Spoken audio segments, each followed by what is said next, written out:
So you all should have gotten, well, not you all, I guess Sally and Chuck should have gotten little pop-ups that tell you it's being streamed, and if you don't want to participate, it's time to leave. So I'd like to call the Franklin Township Combined Historical Architecture Review Board and Historical Commission meeting to order on Tuesday, August 2nd, 2022 at 7:05 p.m. In attendance are Mr. Phillips, Ms. Gallagher, Mr. Mandich, and Ms. Cohen. There are no members of the public. Nobody is knocking down the Zoom trying to get in. And so I assume there's no public comment. The first item on the agenda is the approval of prior minutes. In this case, the minutes are from Tuesday, May 3rd, 2022. I would just like to make a few quick corrections. The sample, not sample, unapproved minutes that were distributed use the heading agenda. That should be changed to minutes. There are missing periods at the end of section A and section B of old business. There is 2 that does not belong there under the Mason-Dixon Line Connectivity Project. In the second paragraph, in the phrase also distributed to the report to the HARB, to the HC members. And then finally, and thank you, Sarah Beth, for this one, under item H, second paragraph, the word exiting should in fact be existing. So I'd like to entertain a motion to approve the minutes with those corrections. I so move. And Mr. I'll Mandich. second. Ms. Kohut seconds. Is there any discussion before we just move on to an vote to approve? Hearing none, all in favor of approving the minutes, signify by saying yes or raising your hand. Yes. Yes. Aye. Yes. Okay, since that's all of us, that's unanimous. Good. Okay, so to begin with old business. As the agenda notes, there in terms of item A, updating historic resource surveys, there is no update. That one has been static and remains static for the moment. Any comment on this topic from anyone? Okay, we'll go to item B. This is the Churchill African Cemetery. Although I have circulated information about this directly to the members of the Historical Commission, I would just like to briefly recap for the public record the events since our last meeting. I did not hear and have not heard from Galilee UAME Church and the Mother UMA Church in Wilmington, but I was able to make contact with Crystal Crampton, who, as I learned, is a member of the UME Church and knows both the Wilmington bishop and the Galilee pastor. I took her on a tour of the cemetery one evening, and she is planning to get both the bishop and the Galilee pastor out for a visit, and was very interested to see the cemetery and very eager to proceed with a cleanup, though she's sanguine about the amount of time any sort of functional cleanup will take on that site. She is fine with our proceeding with a cleanup and does want to get church members involved as well. Subsequently, I visited the cemetery with Greg Sachs of the Township's Pro Board and discussed aspects of removing invasives while preserving at least some native plants. And with Bob Magnus of the Franklin Sportsmen's Association, who engage in various projects. I forget what they're called right now, but they're basically a sort of work commitment to the township that they do as part of being members of the Franklin Sportsmen's Association, and discussed a cleanup with him in broad general terms, how we might approach it, how it would be staged, what's the best way to access the property.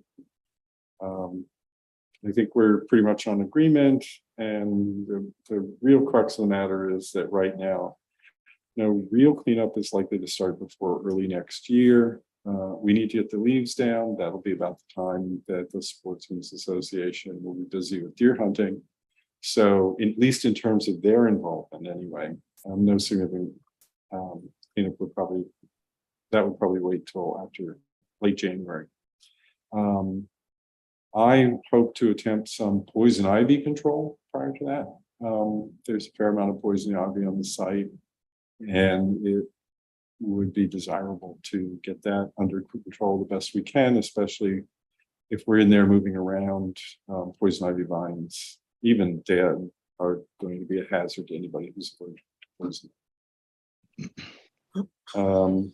I also while you're talking about poison ivy, yeah, a valuable piece of information that came off the web. I was reading poison ivy. Actually, you have hours and hours to get rid of it, but when you off your skin.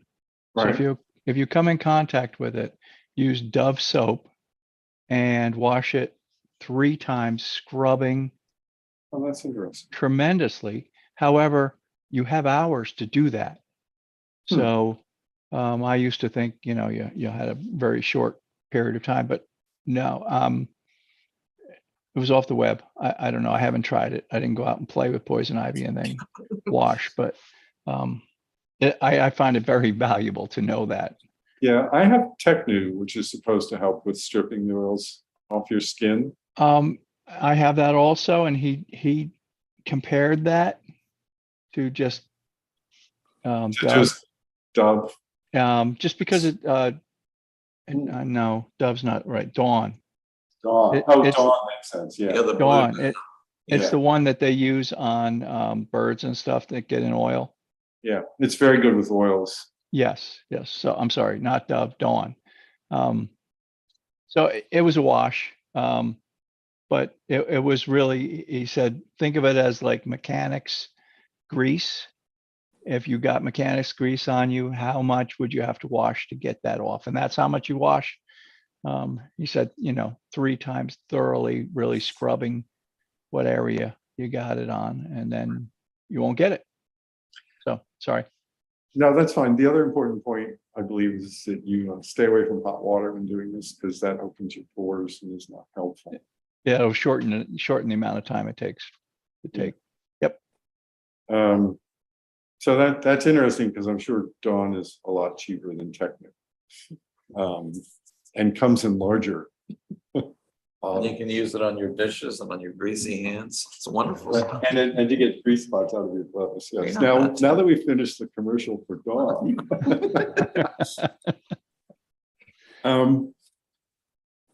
And the only other thing I want to mention, and I should note it because Paul expressed this publicly during the supervisors meeting, is he has some concerns about how a cleanup might affect the protective vegetation on the site involving erosion and that sort of thing. While I don't share his belief that there's enough tree canopy there to smother what's been growing, because of my experience going out there, every time it seems to be worse. So the tree canopy, such as it is, is not doing the job I would like it to do, because I'd certainly love to let the tree canopy take over. I take that comment of his concerning, trying to preserve what natural vegetation we can, what native vegetation we can. And I had a further discussion with Greg about this. And one of the things that might happen is there are a lot of sort of Christmas ferns, which are kind of an evergreen native fern on the property, and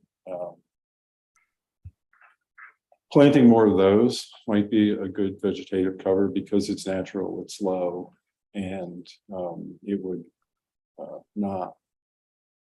it would help hold the soil in place if we have areas where we're losing it. But there's also there are a lot of obvious invasives that we know about.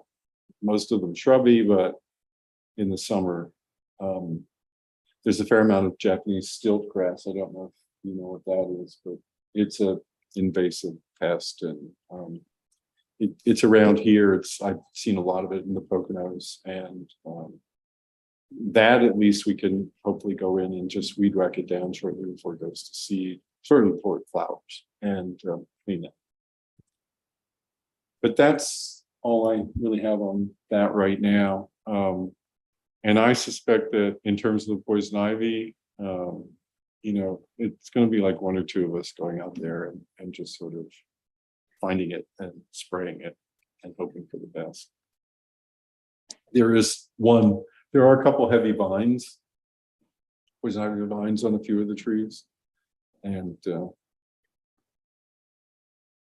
they need to be cut and killed too. So, but it's going to be a multi-year project. This is not going to be something that we get done this winter. It'll be the process of improving access and then clearing out. There are all kinds of trees laying across that have fallen, laying across. There are other trees that are in the process of coming down and haven't hit the ground. The idea really isn't to take out any healthy existing trees, but I would like to do what we can to keep the site open and not allow new trees, whether native or non-native, to grow up in the space, so that when church members or anybody who happens to have an interest in the cemetery as a relative, that sort of thing, wants to go, that they can get around on the site. It doesn't have to be perfect, but right now it's a jump. It looks much worse in the summer, Sally, than it did when we saw it in the winter. Yeah, I'm sure. You can't tell. I had to go hunting for headstones. You can't tell what they were. There aren't many, but you can't find them. Anyway, that's all I have on that. Is there anything else that anybody else would like to discuss about this? Okay, I'll move on to the other township cemeteries, and as things stand now, I don't have too much to report since our last meeting. I still need to talk with Fran Barrett about the information she compiled for the Kemblesville Methodist Cemetery. And right now, the issue with Flint Hill is a mowing one, and really anybody could be authorized by, a volunteer could go in and mow that. I don't know if it has been mowed, but one of the local families used to mow it, and they haven't been doing that this year, and so it's kind of overgrown.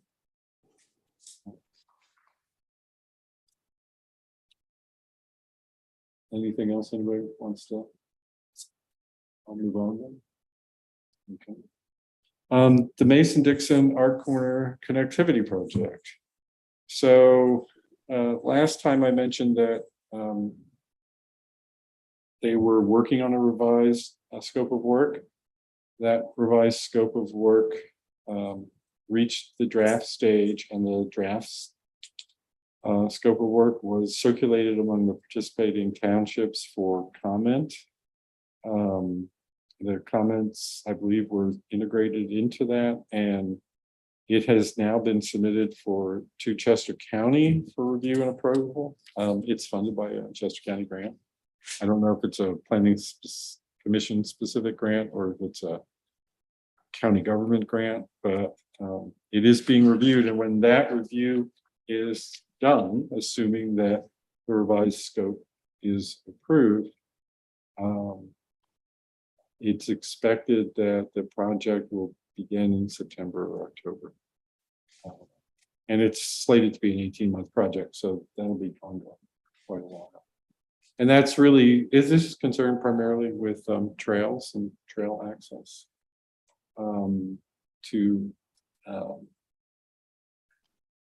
in a way that allows those trails to not only convey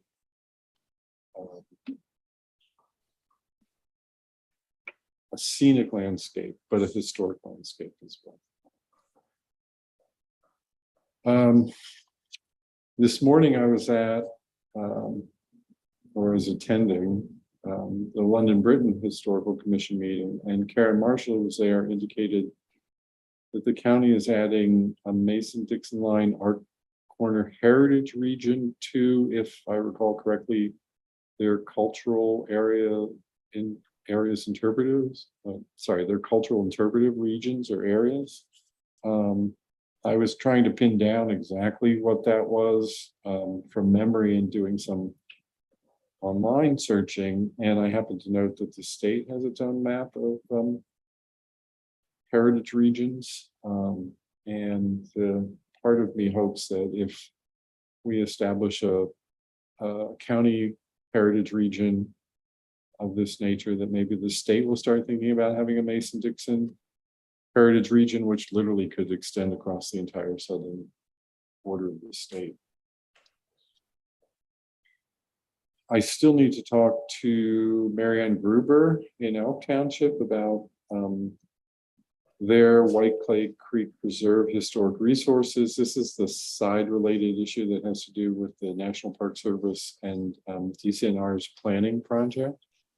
I did learn also at this morning's London Britain meeting that the project is likely to have a meeting for public comment in September, though the exact date hasn't been set yet. And I would encourage our members to attend. It's going to be a Zoom meeting, and make comments if you feel you have comments that ought to be heard. Are there any questions or thoughts about any of these two items? Does anybody know if they're expanding the properties in White Clay? What do you mean exactly? London Track Road near Glen. There are 3 properties that until last year they were occupied. Maybe 2 years ago, some of them, but all of a sudden they're vacant and they're owned by a bank. And they're all 3 of them are older houses. One of them is very old, right there at New Pelter. They're not in our township, I realize, but Right. right at the intersection of London Track and New Pelter, there's an old farmhouse that sits right at the base of a big giant rock behind it in the backyard. I don't know if anybody knows what I'm talking about. Not really, but I just think it's strange that all 3 of these properties, I mean, they all are adjacent to the parklands, but all 3 of them are vacant and a bank owns them, the same bank. Nobody has heard anything. I haven't heard anything about it. I haven't heard anybody are these in London Britain, I take it? Yes. Yeah, so there's been no discussion about that there. If you can send me a short little note with some information, maybe Yeah, I mean, I'm parcel looking at, numbers, if you can. I can query Susan Moon, because I'm sure both from the historic aspect and the park aspect, if London Britain isn't aware of anything happening, they certainly would be interested to know. Yeah. Yeah, I mean, one is definitely historic. The second one, maybe 150 years old. The third one's just a ranch. But they're all neighbors, basically. Right, okay. I know there's been an issue with some formerly occupied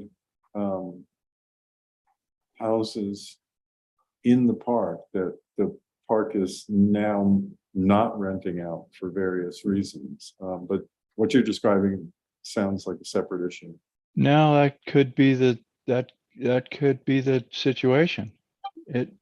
It's possible these have always been part of the park. I don't know. They're literally in, they feel like they're in the park, but Right. they were always occupied. So I assume they were private. So they're doing the same thing they did at Fairhill, basically, where they're not letting new people move in. I don't know. Yeah. To be honest. Okay. But the fact that they're owned by the bank makes it sound like these are not DCNR. Well, but it's the same bank, so maybe it's just a technicality, through the process. Okay. Well, I can certainly send something off to Susan. I'm sure she'll get back to me, and if this is something they're not aware of. Yeah, because that historic house, if you don't, I mean, are they just going to let it go? I don't know. They don't have the world's greatest track record that Yeah. way. They very quickly tore down a house that was off Strickerville Road in the Big Elk section, where the parking lot that has the sort of line of large spruces to one side. There used to be a house there, and it was a historic structure in the sense that a house from the early 1900s is a historic structure, but nonetheless, we only found out about it several years after the fact, because they never came to the township for a demolition permit. Right. So they have a history of acting on their own and not not playing well with townships. Well, and that also doesn't bode well for having this overlay, if you want historic. Well, I think that London Britain has been making progress. Yeah. So I'm hoping that going forward, the situation is improving.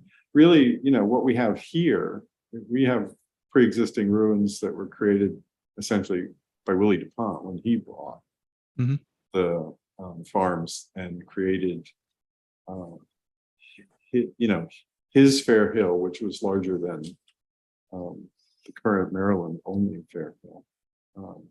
He had land stretching into Pennsylvania, and those became the Strawbridge property after, I believe, Willie DuPont died. And the Maryland ones became Fair Hill. Right. Which is also an item further down on the agenda. But yeah, I'd be interested. I'd like to pass that along. It may be something that they've actually been talking about, and I don't have the appropriate frame of reference to locate the houses they're talking about. Okay. Yeah, it's just part of the color of the conversation, I think. Right. So our next item is 896 roadwork in a walkable Kemblesville, and I think the roadwork is kind of the subject of what Sarah Beth has to talk. So Sarah Beth, you want to? Right. So PennDOT has started sending out the right-of-way paperwork. They sent us a map with what they plan to do in front of our property and, information about dealing with the company they've hired to negotiate the right-of-way purchases. And I hadn't realized from maps that I'd seen of the project before, I knew that the plan called to have a pool out on our property. I did not realize until I saw this particular plan that the pull out would literally be in front directly of our house. And so I was measuring it tonight. There's literally about 30 feet from the edge of our porch to the edge of the road. This looks like they want at least 10 feet for the pull out, and I think an additional 4 feet for the right of way that they want along the side of the road the whole distance. So I'm concerned about it affecting our property value, and would like to see that pull out moved somewhere else if possible. Especially the people across the street from us, it's the edge of their backyard, and I think they have like acre and a half lots. Our lot is about a half an acre, and this literally will be in front of our house. So I was wondering if the historical commission could help in terms of trying to get PennDOT to change the plan so it's not so detrimental to our house, which is one of the old schoolhouses, one-room schoolhouses in the township. So I don't understand PennDOT's logic at all. Taking the stop sign down at 796 and 896. And then yeah, the roundabout's gonna keep traffic moving, I guess, down around Den Road, but then they just paved that area. So then they're putting a roundabout in, and then I thought we were talking about traffic calming before they get to Kemblesville. It just doesn't make sense to me. Why do they want to keep traffic moving? And then they go through those sharp curves and then have it stop in Kemblesville? I just don't understand. I don't understand it. I wish someone would explain it to me, why that makes sense and why that makes sense, which it doesn't. I don't get it. Yeah. So I'm not going to attempt to divine. I No, can make guesses, but that's all they would be. Well, some bureaucrat reading traffic data. Well, I mean, they look at, it's a federally funded project, and they look at federal ground rules that tell them how to handle certain intersections, believe it or not. And so that determines the options that they have for certain intersections. Anyway, in terms of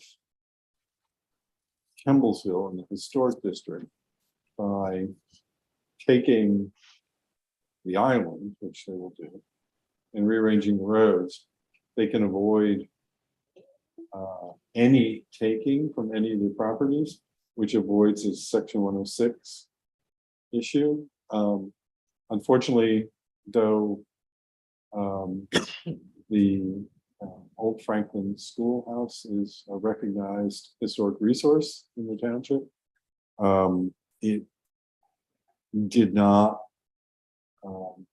pass muster in terms of a section 106 review, probably because of the large addition on the back, which makes the schoolhouse a functional house. Right. Well, they changed the windows and so forth. I know they when they go, I'm sure, did they give you a copy of the report? Yes.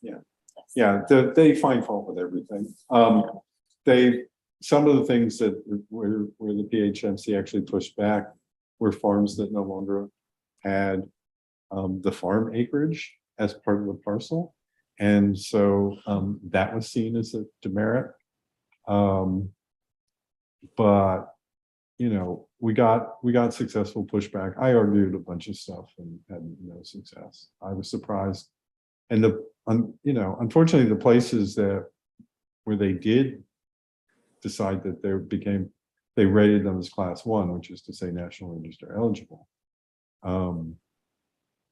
Those properties have so much frontage that it would require an enormous taking in order to institute a real section 106.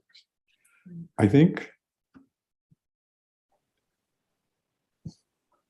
the thing I feel most comfortable doing with the greatest amount of success is publicly approaching the supervisors about this and my concerns about any other place that we're not aware of. I mean, we're aware of this because you serve on the historical commission and you know that this is an appropriate place to bring this topic up. And it's simply not good to create our sort of, you know, mini, you know, problem for one historic property. I mean, if this can be repositioned so as to mitigate the effects, it would be helpful. And I find it hard to imagine that it really is, they're really, you know, there's a real requirement to do this right in front of your doorstep. Right. Is there any way for us to see it? What you have there? Can you hold it up to the laptop? Would that be any You know help? what? All right, so there's the camera is over here. Here, let me see if I can just. What I am going to have, we are going to have this scanned, and so we'll have a copy of it that way at some point. Or how close? But right now, what I can show you, this is going to look really. It's the strange. edge of it. Well, when only one microphone's open, doesn't it zoom in? About Uh, 15. yeah, but So right this now is- it's about 30 for my rough measurement. That's It feels close already. Yeah, we can see Yeah. that. So. I think out of all my trees. Oh, A little bit higher. Oh, wait, I want that. Wait, yep. You can see the pool out is literally centered in front of the house. That is messed up. That needs to move. That's the worst possible place for that. That just needs to move. I We- wonder if it's not here. Yeah, so. We should be able to get, we should be able to get, there's gotta be a different place for that. That's just terrible. I said to Paul, if they're willing to pay me $300,000 for that, they can have the whole property. To which Paul said, well, that's the last thing we want because then the resource is at risk. Mhm. Yeah, I mean, I understand your dilemma, but from a historical preservation. Yeah. Dilemma, that creates a different problem. Right. It gets you financially. Out of the way, but. Anyway, I'm gonna just take a quick. Picture of this, So the edge is gonna be about where that wall is. and so I can circulate this. Later, but I wanna go through the whole process of having this scan Mhm. and, At the edge of the table or the edge of my porch. So I remember them speaking about having pull-offs so that the police could be sitting off the road and monitoring speeds. Right. And I know that specifically they talked about down near the church, where it's basically an empty field, south of the circle,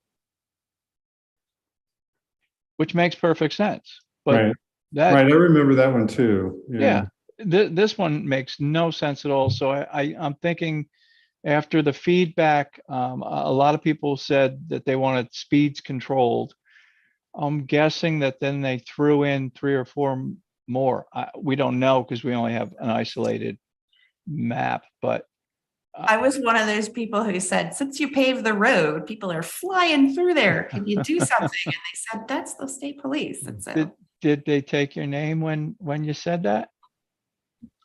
They said, well, I probably did give it, yes. to she establish said that she I'm aware. wanted it slowed down. We'll put it right Be in front of careful. her Be house. careful if you're Exactly.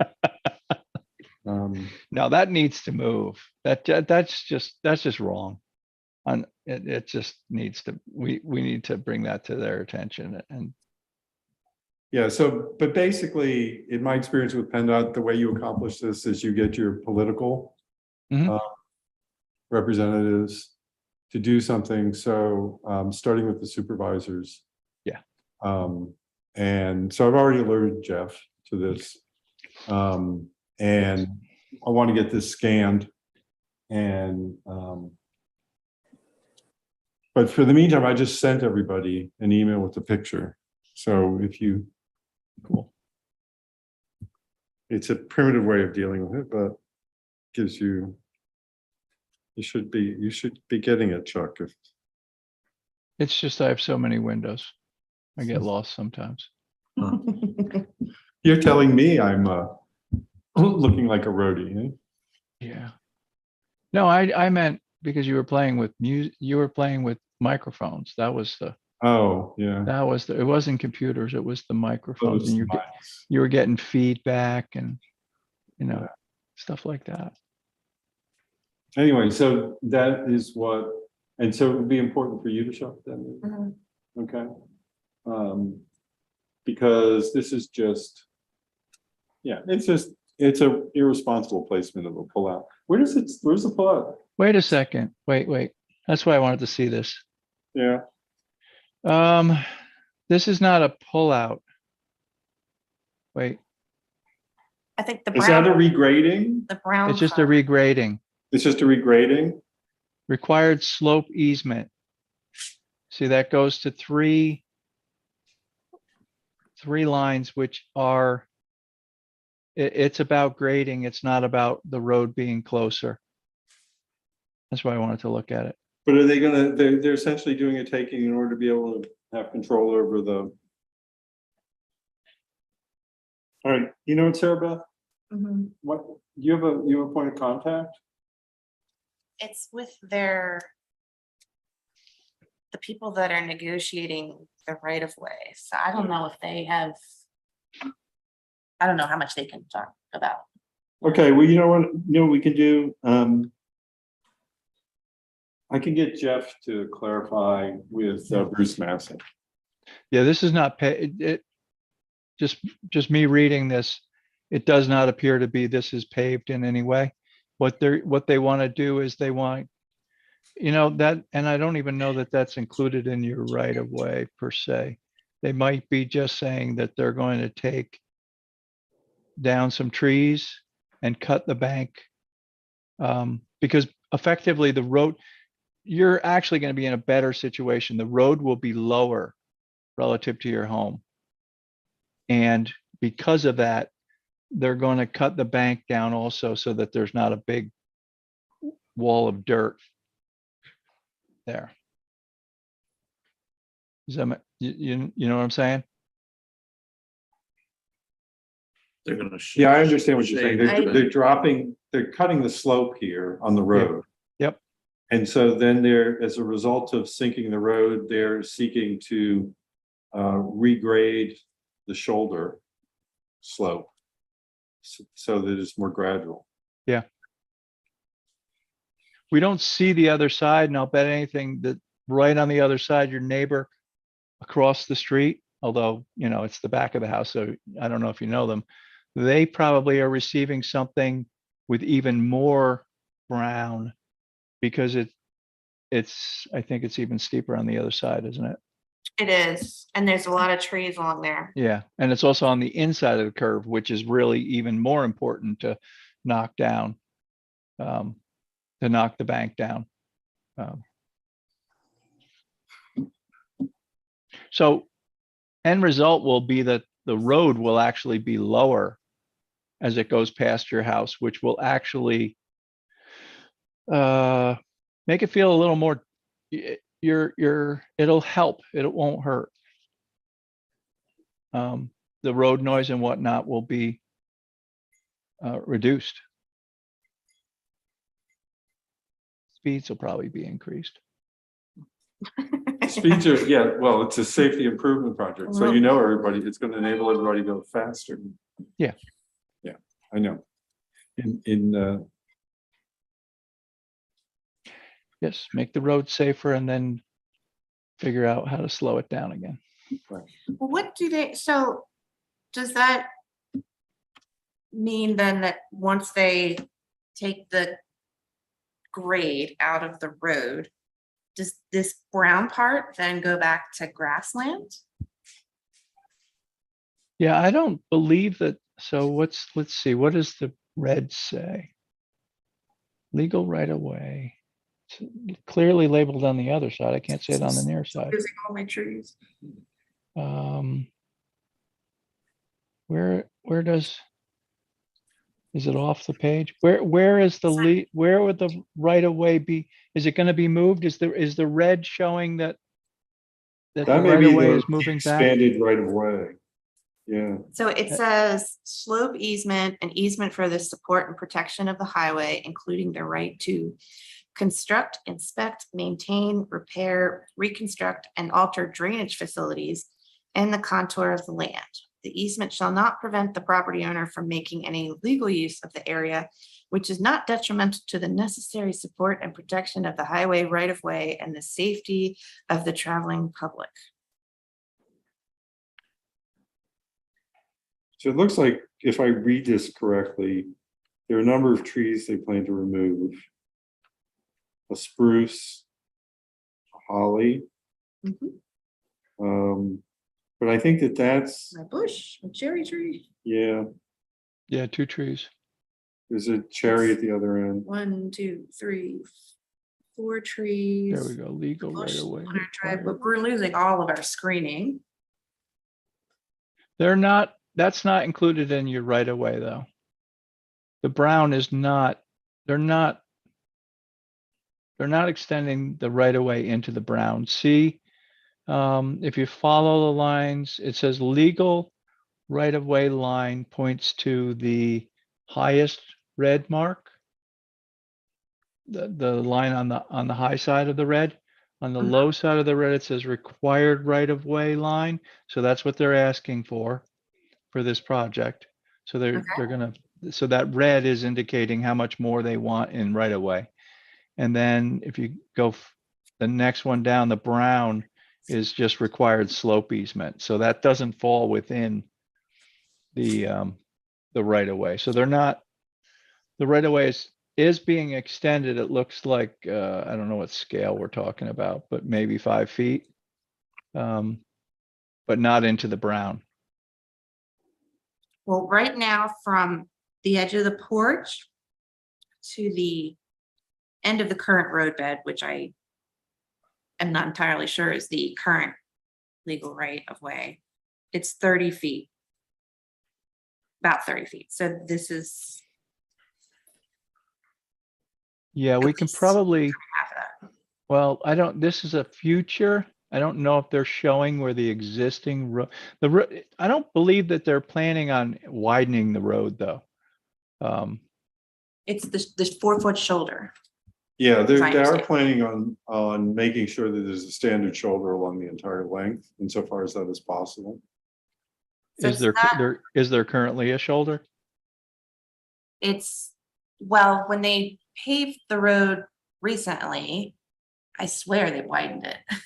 They always do. So there's a shoulder there now, It's, maybe 2 feet wide.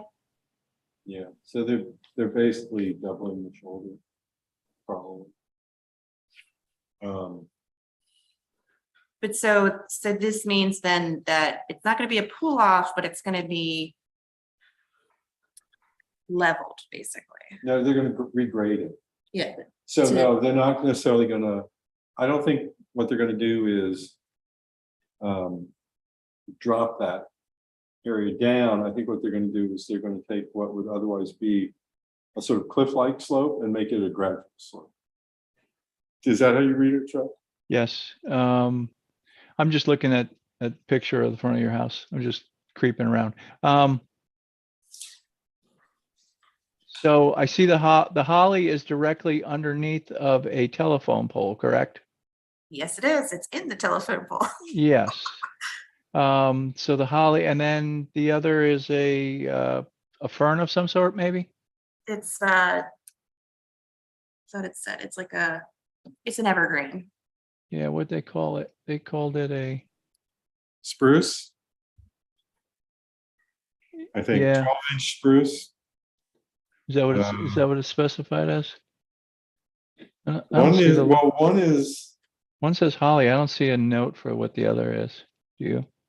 no, You're right. Oh, you're talking about the two that are sort of in the brown area. Yeah. Yeah, because they're also then removing two more. So the interesting thing is, do you see any indication? Oh, the 12-inch spruce is to remain. They like your spruce. They don't like your hollies. Well, because they're not reducing the elevation, I guess. That's the radius. I'm looking for elevation marks to figure out if they're showing us that. I don't even think that's versus. Is that the dashed line? Yeah, I mean, if they're telling us what these elevations are, it's kind of in Chinese. I think it's these items in circles. Right. Very hard to read. Get traffic engineer to understand it. Maybe they would, maybe they wouldn't. Who knows? Chuck, you have any Um, sense what's going on in the yellow area? Did they tell you that? So the That's yellow area is a temporary temporary construction. construction easement. It's Yeah. just temporary. So That's your driveway. That's isn't my it? driveway. Yeah. that's your driveway, but it's much wider than your That's my driveway. So fence. they're going to use that, probably fill it full of gravel. And then the question you need to ask the easement people are they going to return it back to, are you going to get a new 9-inch cherry tree? Am I gonna get my hedge back? Yeah, exactly. So yeah, the question becomes, what are they gonna put back after they take out this construction? Well, do you have a paved driveway? Yes. So I would assume they're gonna repave your driveway at the very least, but I would definitely get assurances of all that and get the legal. Get it in writing. Yeah. Because yeah, it's gonna be a lot wider. I wonder why they needed it right there. I don't know. It doesn't make any sense. Why would you sit in someone's driveway? I have no Yes. idea. You're gonna have some big construction vehicles out there. Because they're going to have the road probably shut down partially while they're doing all this anyway. So they can position their trucks anywhere they want.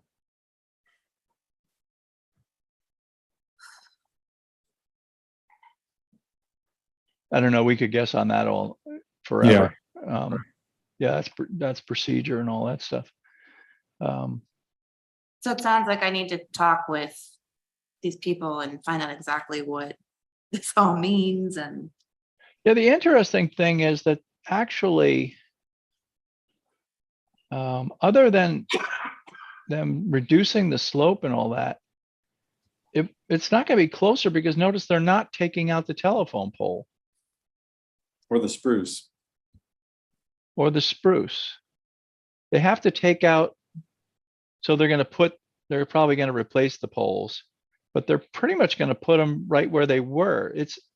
I'm pretty sure that's what they're showing us right there, a circle with a slash through it, right under where it says R equals 839 feet.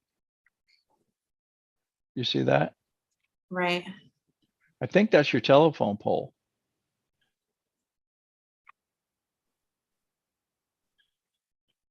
I guess they made them telephone poles before they had power on them, huh? I don't know why they call them telephone poles.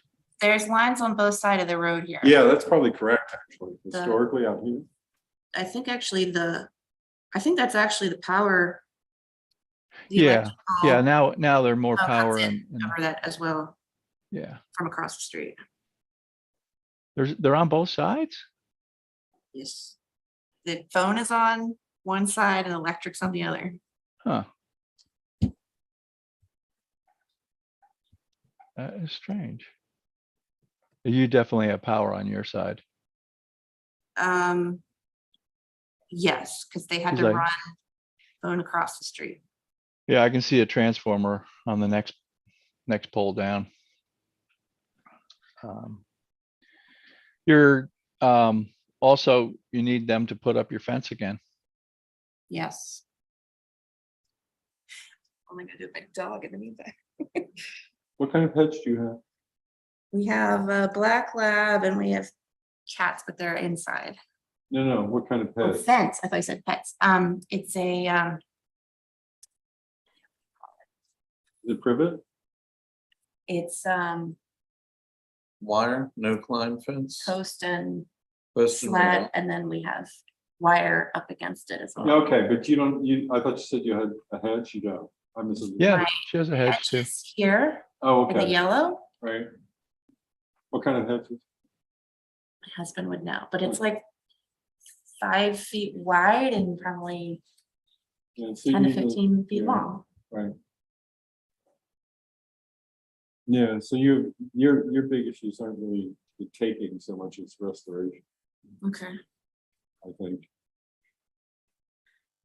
But yeah, I would talk to them and get clarification. I'll tell Jeff that we talked about it, and that you might talk to him seeking further clarification if you're not receiving it readily. How's Okay. that? So how would I find out what they're requesting across the street? I don't think they're required to tell you, but there are plans out there that Mhm. show what they expected to do. I don't know that's true. Hmm? I think they are required. What you're doing with your neighbors? Well, it's public information. Yeah. How, Jeff would Um, have plans. yeah, it's I have public information, so therefore, I mean, this company is, their responsibility is to get everybody to sign. Right. So they should be helpful. They shouldn't be blocking and But Sarah, I can see if I can find, I might actually have something on my computer and maybe not the current plan, but one that's not ancient. Because this thing has been Years in the making. in planning stage now for, I think, upwards of 10 years, almost. they've resurfaced the road. They're not going to do this for another 10 years. I'm gonna keep playing the Mega Millions then. I think if you make a big enough stink, I'm not a traffic engineer, but I am not following why they need to drop the bank. It is not visually in the way in any way. Drop the bank. The brown. It's, The regrading part. that was another thing I requested. Because I can't pull into, if I'm coming Oh, it's a south, safety issue for pulling out. I can't pull into my driveway without stopping to For see you. what's in the dip. Yeah. It's for you. So That's exactly what it that's is. why they've got that big brown spot there, and probably while they're doing some, I bet while they do some work in the yellow area too. maybe. That's why I said I'm not a traffic engineer. Yep, but you're right. It's for you. It's for your driveway. So the traffic can see you and you can see the traffic. Maybe. Yeah. Until you plant a bush there and make Yeah. it like every other unsafe intersection that we have in this township. You pull up to the edge of the intersection and you look to your left and there's this really big bush, Yeah. Okay, well, this has been very helpful. which is why Jeff sent out the email today or yesterday, I'm not sure when, about asking people to cut back their trees, etc. So.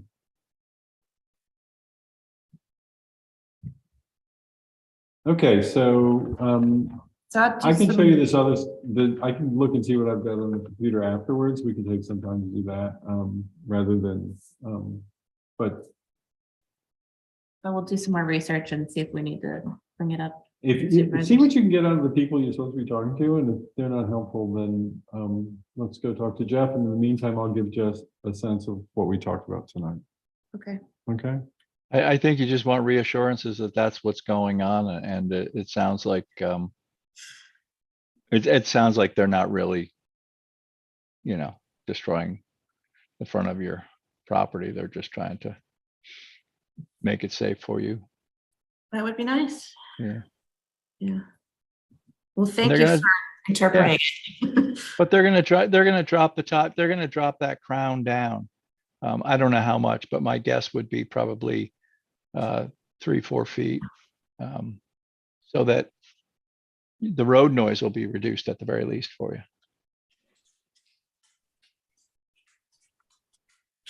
That would be nice. Okay, so, sorry about any other things you want to ask before we? No, but is there any other property we need to inquire about in terms of this project? See, well, the interesting thing that comes up is, so, you know, they're messing with the fence and they're doing other things, and to what degree are they gonna have restoration? To what degree that can the township leverage them to enable you to do that? And the you know, the beyond your property is, yeah, what other properties are running into similar problems? That's what I don't understand. And whether they just fume it PennDOT or see what help they can get out of the township. PennDOT can be an immovable force without a doubt. Yeah. And Jeff's actually been very good at prodding them to be more forthcoming. Yeah, this group that's doing this project, they're a lot more helpful than most of the time you run into with PennDOT. So that they actually listen. Sometimes they do what we ask. Sometimes they just manage us, but they actually will listen versus most of the time it's just like whatever, or they just don't pick up the phone.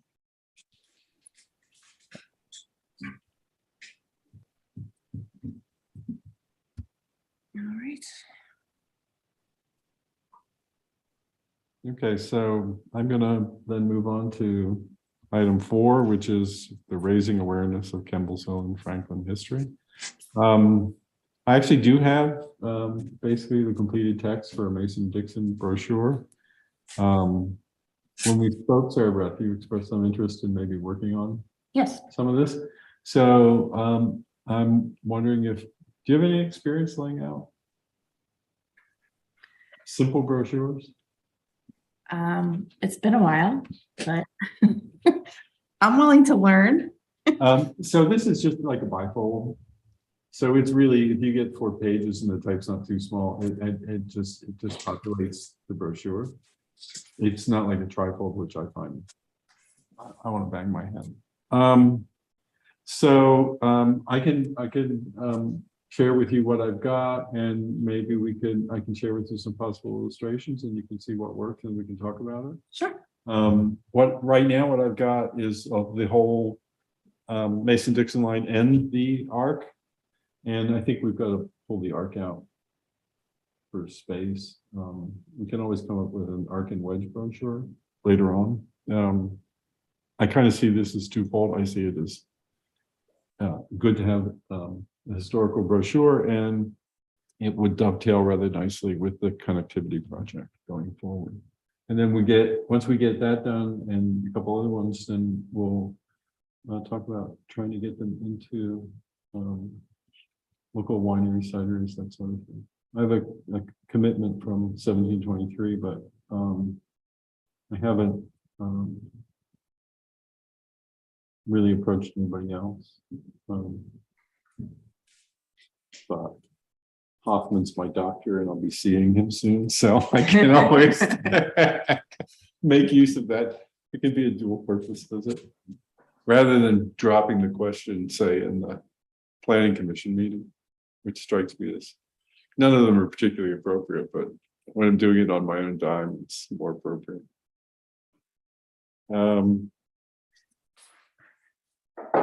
As for the website, You're talking about brochures and whatnot at various locations? I'm sorry. You're talking about whether or not various locations will allow Yeah, us to so I'm put talking about brochures. what we're looking for is areas frequented by the public that Yeah. would be willing to host Yeah. a little plastic thing with half a dozen local history brochures. And London Britain's worked up one on not so much the historical commission itself, but on the properties in, it's more on the properties in the preserve, especially the Evans house, which is the one that was gutted by fire. And so, you know, I kind of want to build working relationships with our neighboring historical commissions, and I've been sitting in on their meetings. They obviously haven't been sitting in on ours, but I sort of do a moderate amount of communicating when I think there's something that needs to be handled. So, yeah, I mean, you know, places that have, you know, Landenberg store might be another location for something like that. Yeah, I don't know. It's becoming a disappointment. Slowly dying. Again, Yes. it's a tough location to generate traffic. You just need to have reasonable hours. Is like, of course you would close at 5:30 or 5 o'clock because you wouldn't want anybody to pick up anything on the way home. Right. Understood.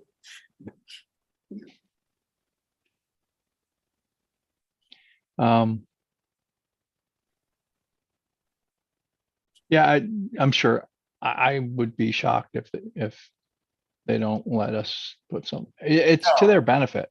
It is to their benefit, Yeah. and I've got a, you know, I've got a, I have a, what I call a real personal relationship with the Grubers, but you know, we've been over there with my wife's retirement party was on the cidery site, and so I think that they would be receptive. They have a whole little area where they have stuff like that, and really Alcoa ought to have something else out there too, in a way. And the nice thing about the Mason-Dixon line brochure is it's not a town limited to a given township. The way it's set up, it's not about Franklin. It's about the Mason-Dixon line. Yeah.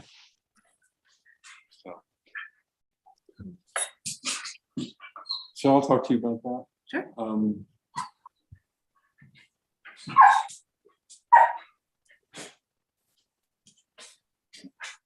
So then with respect to the township How about- website, How about pizza places? yeah, I think, you know, I have no objections. I guess I do more out of the house drinking than I do out of the house eating. I'm just thinking when you go Says pick something up, about me rather Yeah. than, when you go pick up a pizza, right, and you gotta typically kill a if you little get time. there early, you got nothing to do. Right. You're looking around. I mean, that's why it's brilliant down at the Landenberg store, because you go in, you order a sandwich and you got 5 minutes to stand around and browse. Right, I'm just thinking pizza place. right, We got a couple pizza places. yeah. No, that's, you know, I think that the reason, I guess the reason I thought of the wineries and cideries, people go in there and they sit for a while. Yeah. You know, so they might well pick up something and spend a little time reading it. Yep. Especially if they happen to get a little bored with whoever they're gone to the winery or cidery with. So that never happens. Yeah, Jack Neal's Campbellsville Elementary Recollections are on the website, as well as some pictures. There's a set of pictures. They're not just in the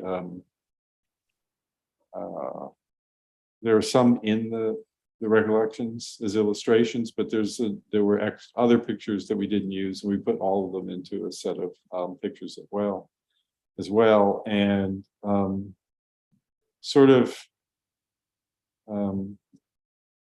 segueing into, you know, that a little bit too. Sarah Beth and I were talking the other day, and I've been talking to Fran Barrett about doing some more oral histories with a number of people who lived in the township a very long time. Some of them, you know, all of their lives they're now nearby. And so that's something that I'll expect we'll be doing. I need to find a good way of getting some of this material transcribed, through, rather than having to transcribe it myself by hand. I did one recently, and I don't think it's amenable to using a transcription service, because some of the conversation is quiet. You can hear it, but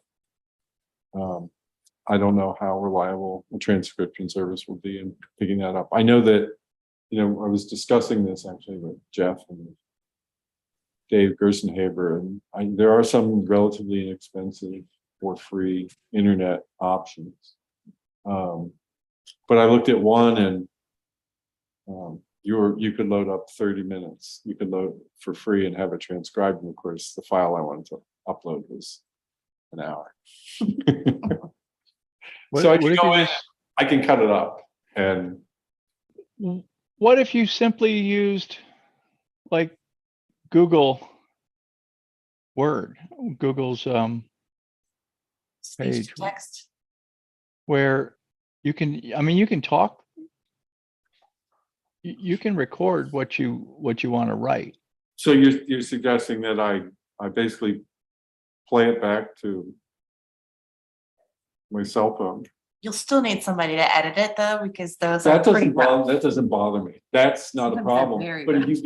you get getting the raw footage down, I can go in and I can edit it. That's not the tough part is getting, getting all the information down the first time around. So do you use Microsoft? You use Word? What do you typically type in? I typically type in Open Office, LibreOffice. I don't know what it's calling itself these days, because it's free. I actually do have an older Microsoft Office program. So I don't know anything about Office anymore. I use Google. Right. So use the Google Docs. Google Docs, and Google Docs has, you can, I don't do it this way because I don't think this way. I have to write with the typewriter, with the keyboard, but I've tried it where, and it sounds like what I'm saying right now. I don't speak in full sentences is the Right. unfortunate part. So, but it worked, I want to say, pretty amazingly. So if you were to actually have recorded somebody and you simply say, okay, Google, do your thing, and you just played the recording directly to your computer, Right. you could, right? And then Yeah. it doesn't matter how long it is because you can stop it and start it and stop it and start it. Right. No, I'll take a look at that. One thing I have done when transcribing the old, the handwritten deeds is I read it into my phone and let the phone, and it becomes imperfect, but that doesn't matter. I get enough of it down, I can go back and correct it. And so I can make a transcription that way. And that works rather nicely. So I'll check it out. If I can't figure out exactly what I ought to be doing, I may give you a little call. Sure. And say, No problem. point me where. Yeah, Google should pay me. They really should. Actually, I think you have a big fat check coming from Dawn. Exactly.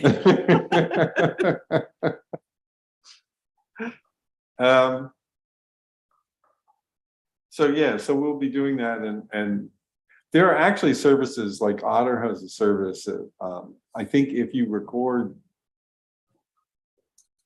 use your phone and the Otter app to record while you're doing it, you end up with a transcription on the fly, which would be nice, as long as I've also got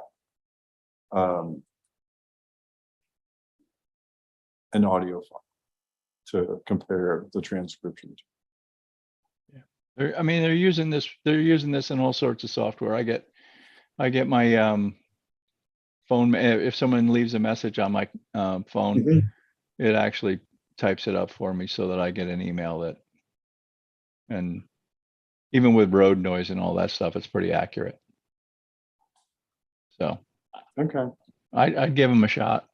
Yeah, no, believe me, having something else do the work is something, I would enjoy.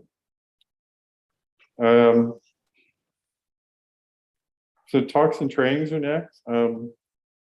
We have a talk that we're co-hosting with, New London in the fall, September 8th, which is a Thursday.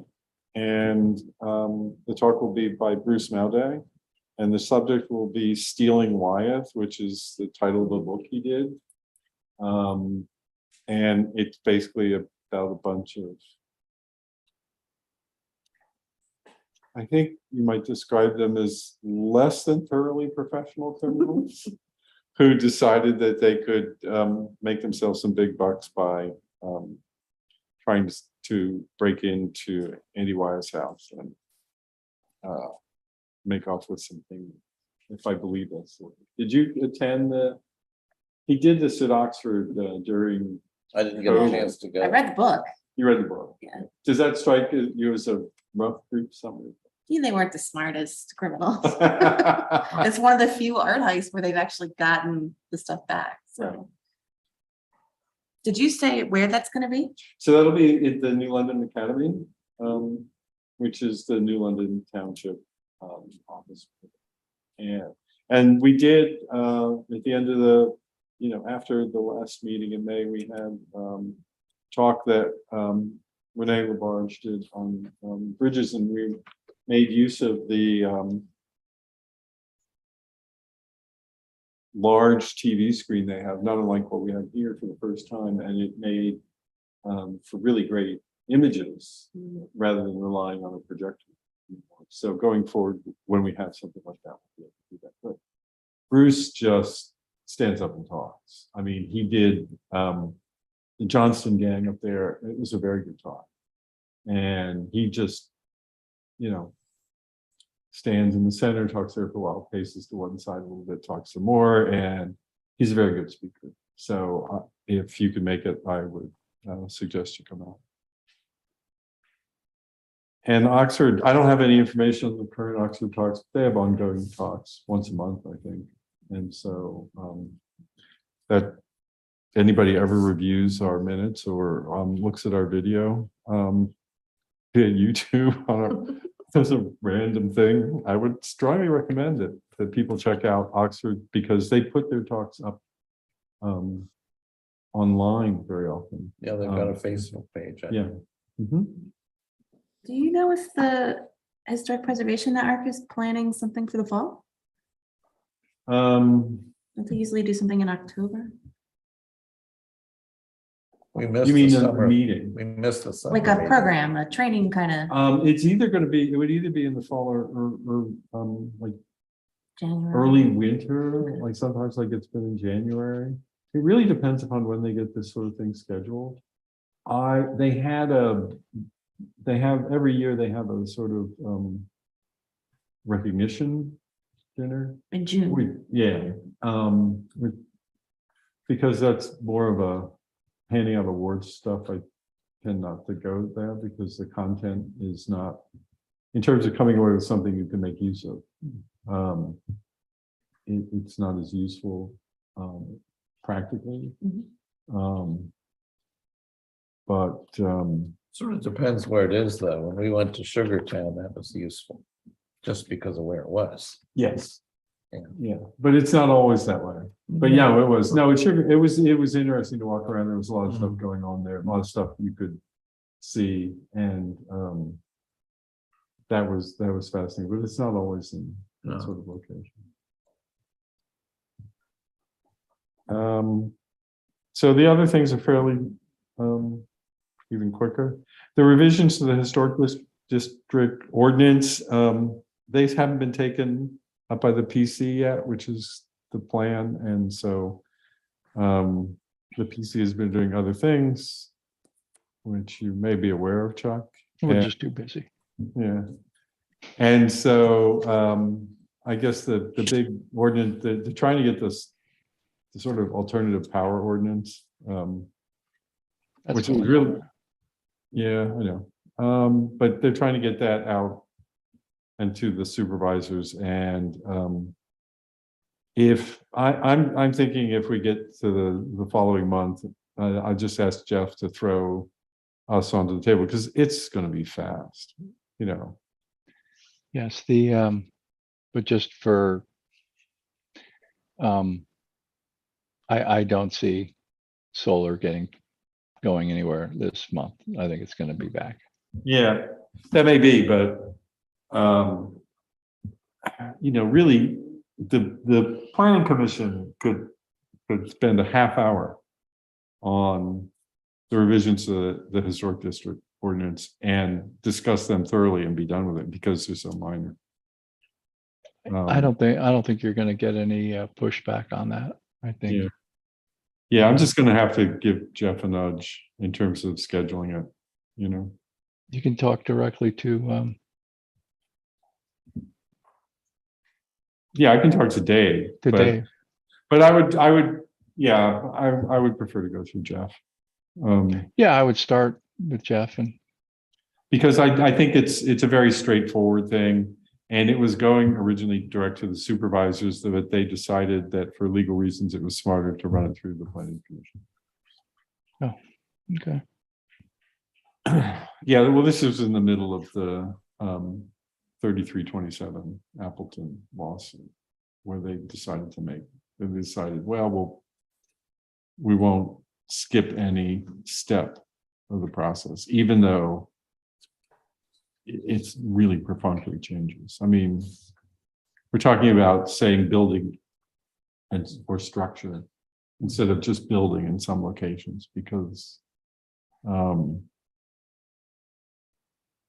not Jeff Ogles, but the fellow who was the zoning officer after him had some issues with that.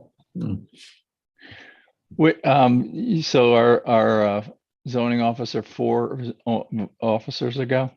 Yeah, Yeah. something like that. Yeah, we've been running through them. Yeah, It's like a merry-go-round, and right. I know.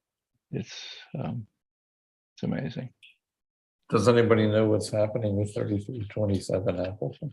My understanding is that it's under contract and they expect to settle. It's not clear Whether where all it's- that's going. whether What it's- is obvious is that, so there is an issue with the demolition permit, and apparently if the demolition permit is not expired, it can be passed on to the new owner. So I'm not sure which way that is going. I can imagine the township might be a little gun shy. And not want to get involved in a lawsuit it doesn't have to get involved in, if they think that could result. I don't, you know, I don't have a good sense of, the only thing that's obvious is that after all of that back and forth, and all of that lawsuit, that at least so far, the current property owner has not demolished the structure. Which, That's odd all by itself. That is odd all by itself. yeah, it's kind of, you know, to spend that kind of money to,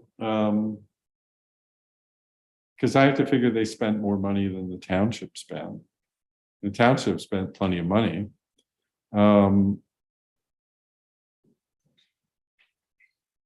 They won, but so far they haven't.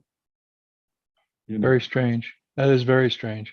yeah. Now that you I mention don't- it that way, Yeah, it's kind of amazing that it wasn't knocked down 2 days later. that's what I expected would happen. Yeah. Yeah, it may That's- happen, who knows? The property, the asking price was low compared to other asking prices in the area for similar acreage. Is that wetlands behind it though? Yeah, there are some wetlands along one side of the property. Yeah, but they had, what, at one point we had approved five building lots? Do you If you remember? include the second parcel on Franklin Road, Yeah, essentially they carved 4 lots out of the main parcel, I think, and then rearranged the property lines, which with a second smaller parcel in Franklin Road. yeah. I was a little bit confused about the valuation, but if he's gonna sell it for that price, he's gonna sell it for that price, but I mean, a similar piece of property on 841 was twice the price. Mhm. And you're not gonna get 4 or 5 lots out of that. You're gonna get 1 or 2. Don't know Don't what know. to tell you.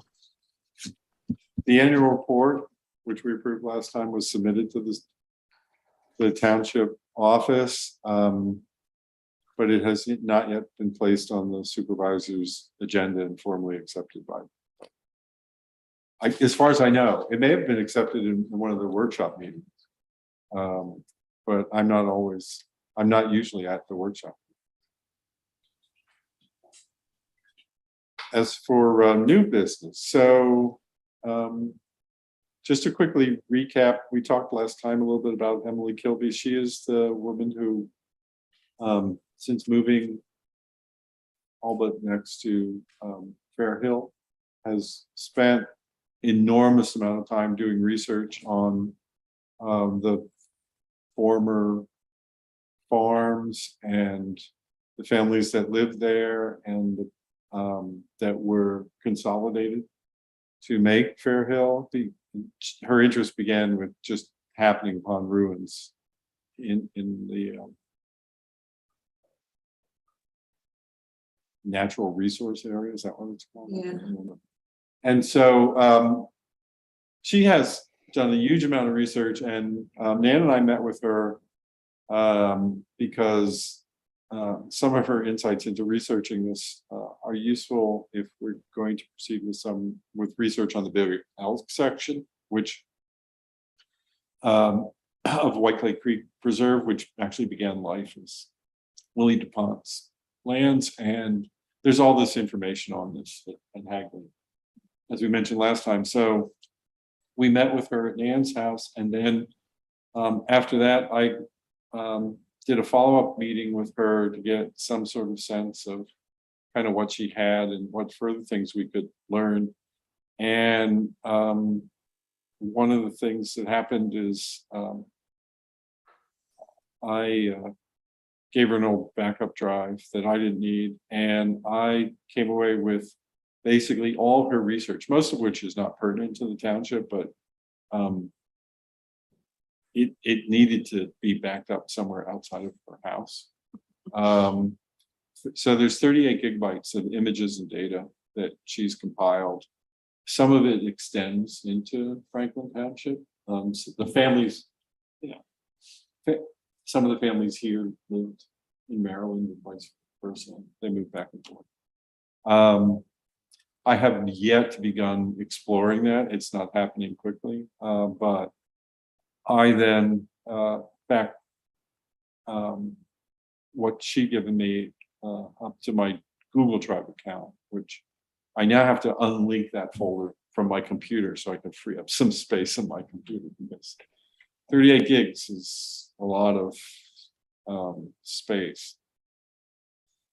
Does she have a plan to do something with this research? Well, she's given talks, and she's led tours, and she's written up little narratives of this, and she's currently got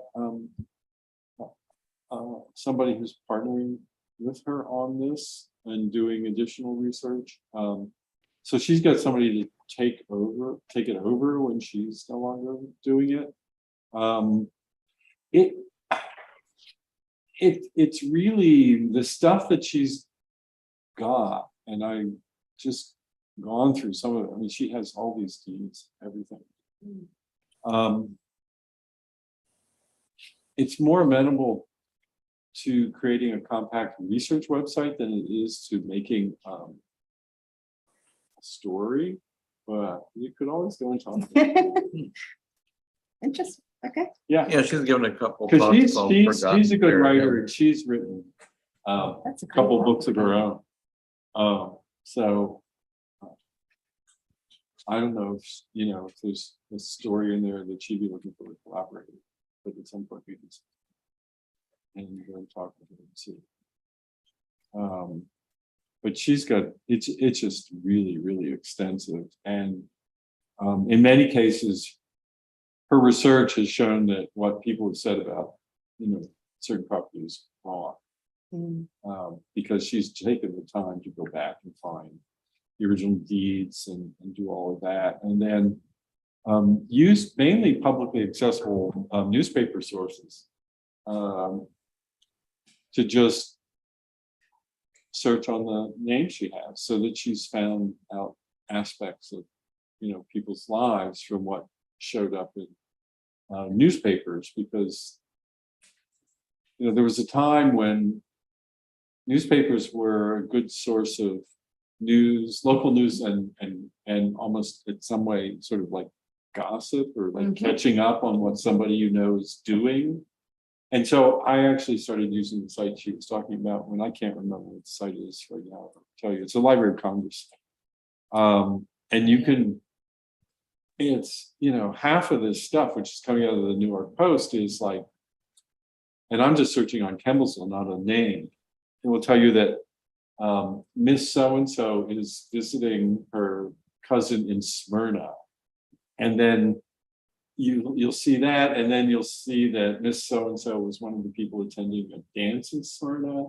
And then it will say later that Miss So-and-so returned to Kemblesville from her visit in Smyrna. And so you can almost track somebody's motion using these short little 2-line newspaper things.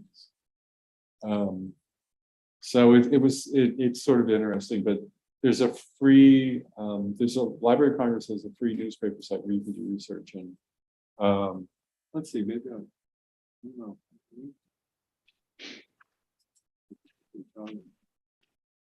I may have put a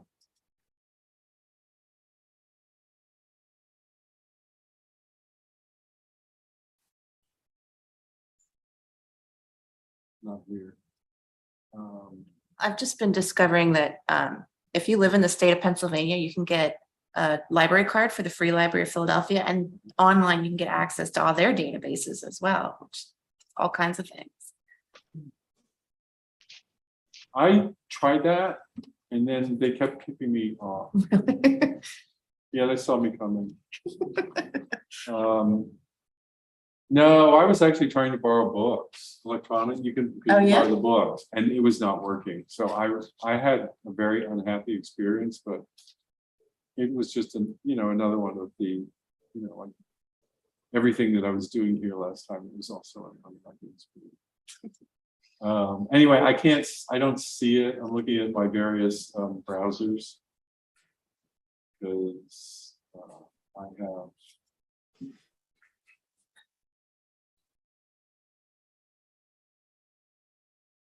Yeah.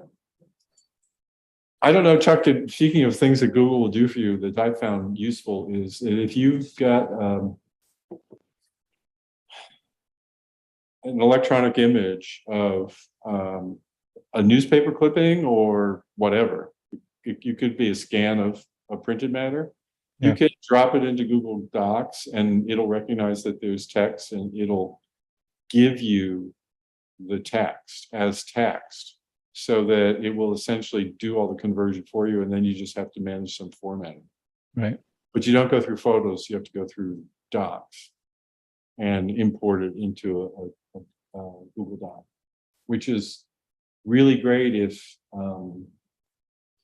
in my former life as an encyclopedia editor, when I wanted to import an article from the previous edition that had been dropped in a current edition, but we could use online, I would just scan it and then clip it and then drop it into Google Docs, and I would have the text, and I just have to restyle it appropriately and maybe do a few tweaks. And since Right. most of these people were dead, there was really no worry about what they'd done lately. So, yeah.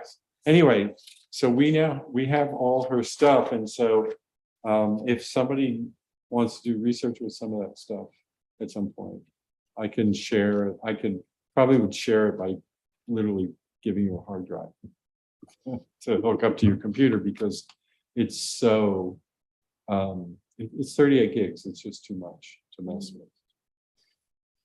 And this sort of segs neatly into the fact that the township is going to create a sort of storage facility for the historical commission in HARB, so that all the stuff that I've basically just been keeping on my computer will be backed up on the township servers.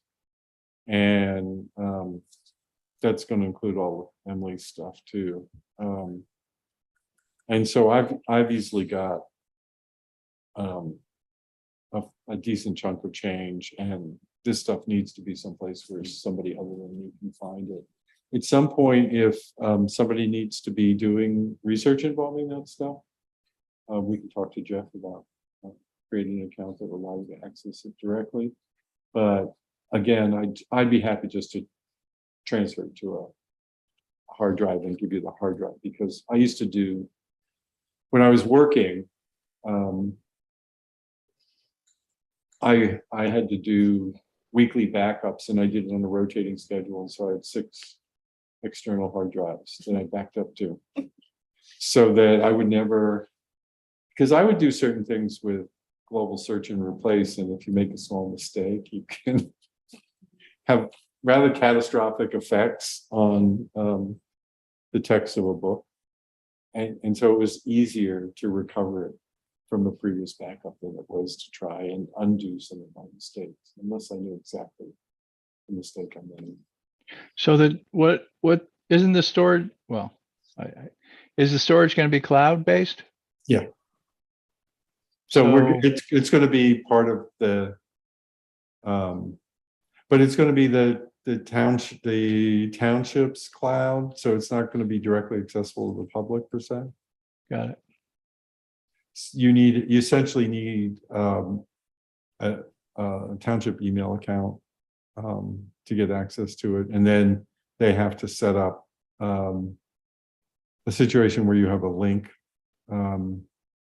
to the, your permission to get into this set of files. And the other thing that's going to be an issue is that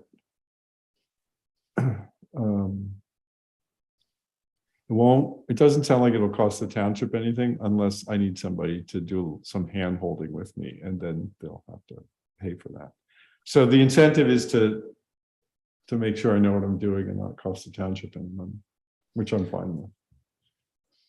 So will it also, are you going to make it any links or anything like that? Anybody that goes in there, will it be read only? Right now, there won't be too many people who have access. I don't know all the details, and it's a really good question, Chuck. Literally just began discussing this with Dave and Jeff a couple of weeks ago, and then Jeff was getting ready to set it up, and because I was not here, I asked him to wait until the beginning of August to do it. So I'm not sure what all the parameters are. Certainly because the first step is going to be for me to simply upload all this stuff. Yeah.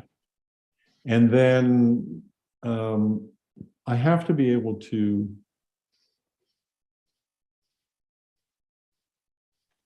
update it, so I have to be able to sync it with. So yeah, there's going to be somebody that's at an administrative level that can delete and add files and all that So stuff. I assume I will have those privileges in this in this small section of the township servers, but Mhm. nowhere else. I won't be allowed out of that small section of the township servers. Oh, Okay. But for wider, yeah, I don't know, for wider access. I mean, right now, depending, I have the ability to anyway, to copy us all of it or a subset and share it with somebody if somebody wants something. So that's never been a problem. We haven't had big demand for it. The question becomes whether we want people to be able to get into some of this stuff and see it for themselves and do whatever they think is appropriate for the research they're conducting. We're going to come up against this with the spreadsheet that Sally spent a lot of time working on for the cemetery, because we are going to want to make that public, and so Yeah. we're certainly going to have to make that public as read only, because I don't want anybody to be in a position to mess with what we're going to share with someone who comes after that person. You don't want to make it You like could have Wikipedia? malicious, what? You don't want to make it like Wikipedia? No. Well, and the thing is, I'm more worried. Somebody deletes something, I can simply refresh it with a new file. But if somebody has the ability to edit it and does something malicious, that's a bigger issue. So, I mean, I've never really followed through to see what you can do with Wikipedia, but my understanding was that you could modify it. But I believe now what you need to do is you need to send in your modifications and they accept or they deny. So it's not like you can just go on, Yeah. and change the definition of something. You can, which is really that's how they made that. It's super powerful because all of a sudden it's crowdsourcing your edits. So Yeah. if some of your It's- data, if literally family members Right. were to see your data and see, oh, no, that my grandfather's name was so and so and my grandmother's name was so and so, and you have that wrong, and then all of a sudden that gets straightened out or it gets flushed out. That could be really powerful. Right. Well, I mean, we'll certainly set it up so that there's a contact person. And we can make the changes ourselves. But for Yeah. now, I'm not, especially with the spreadsheet, I'm not crowdsourcing that. Yeah, well, the spreadsheets. And yeah. the thing is, the other problem with Wikipedia that I discovered early on was that they had one article that was 75% verbatim Columbia Encyclopedia.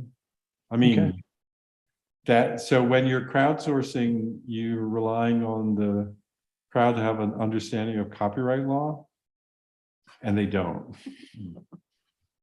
And so we had to get our, basically I pointed out this to our rights and permissions people, Columbia's rights and permissions people, and they sent a nice little email off to Wikipedia. They did something about it. I don't remember what, but crowdsourcing is a very strange thing. I mean, I would do internet research, and I was trying to check certain facts and trying to reach and see if there are other sources out there. And what I would find was the data I already had been transposed to another site. And so I couldn't check my own facts because I was looking at my own facts. I was looking at a mirror rather than an original site. People take stuff and they decide to reuse it, and they just assume that because they can find it on the internet, they can copy it, cut and paste it, edit it a little bit, and put it on their own website. Yeah. I mean, I always go with 4 or 5 sources to see if to validate anything, and then nothing important, obviously. Right. But in this case, what I had is I was first off dealing with people who were really using only one source, and when I was trying to check certain facts, I would find them because they had the same facts I had, because they had our information. And you couldn't possibly check anything. Yeah, okay. I'm sorry. No, we're wrapped up. I have, Yep. Anyway, I told people the meeting would be over at 8:30 and they're starting to ping me. Mhm. Sorry about that. no, Lou, Okay. you're Thank good. you. Anyway, if there's nothing See you, Lou. else, we can adjourn. We went longer than I thought we did, but we had some useful, I think for Sarah Beth, at least some helpful. Yes, thank you. So, shall we adjourn at 8:45? Sounds good. All right. Well, I'm assuming we would probably not meet in September because it's the day after Labor Day, I believe. So I can quickly double check that, but yeah, the 6th, Labor Day is the 5th, and we'd be slated to meet the 6th. So Yeah, that'll be difficult. yeah, so I'm assuming that we will cancel that if there's something that requires a meeting for some reason, at least for the HARB, then we may try and schedule some sort of alternative date. But for now, I would assume that we won't be meeting again until October. Okay? Yep. All right, so if we don't cross paths, have a nice month or two. I'm gonna see you on Thursday, won't I? Yeah, you will, although I'll probably end up having to come in a little late because I'll be traveling for part of Thursday. And through the miracle of Zoom, I'll be somewhere else. Sounds good. Yeah. All Okay, right. good night, everybody.